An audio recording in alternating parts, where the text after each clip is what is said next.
రాధ అయితే రుక్మిణి దగ్గరికి తేల్చుకోవడం కోసమని చెప్పి వస్తుంది. రుక్మిణి రాధ రావడం చూసి ఒక్కసారిగా షాక్ అవుతుంది. ఇక రాధ అయితే రుక్మిణి దగ్గరికి వెళ్ళి, అక్క నువ్వు అసలు మనిషివేనా?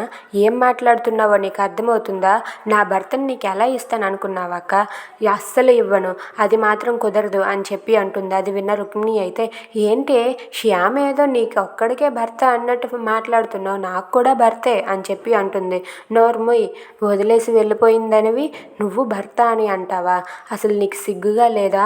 ఎలాగైనా సరే పండుని శ్యామ్ సార్ని ఇద్దరిని నేనే దక్కించుకుంటాను, చూస్తూ ఉండు అని చెప్పి రాధ అయితే రుక్మిణికి వార్నింగ్ ఇస్తుంది. అది విన్న రుక్మిణి అయితే, ఎలా చేస్తావే? శ్యామ్ నావాడు, ఫస్ట్ భార్యని నేను, శ్యామ్కి నాకు పండు పుట్టాడు, అందుకే నేనే శ్యామ్ భార్యని అని చెప్పి రుక్మిణి అంటుంది. అది విన్న రాధ అయితే, లేదక్క అది ఇంపాసిబుల్, నేను ఎలాగైనా సరే శ్యామ్ సార్ని అలాగే పండుని ఇద్దరిని దక్కించుకుంటాను అని చెప్పి ఛాలెంజ్ చేసి అక్కడి నుండి అయితే వెళ్ళిపోతుంది. If you like this video please like, share and subscribe.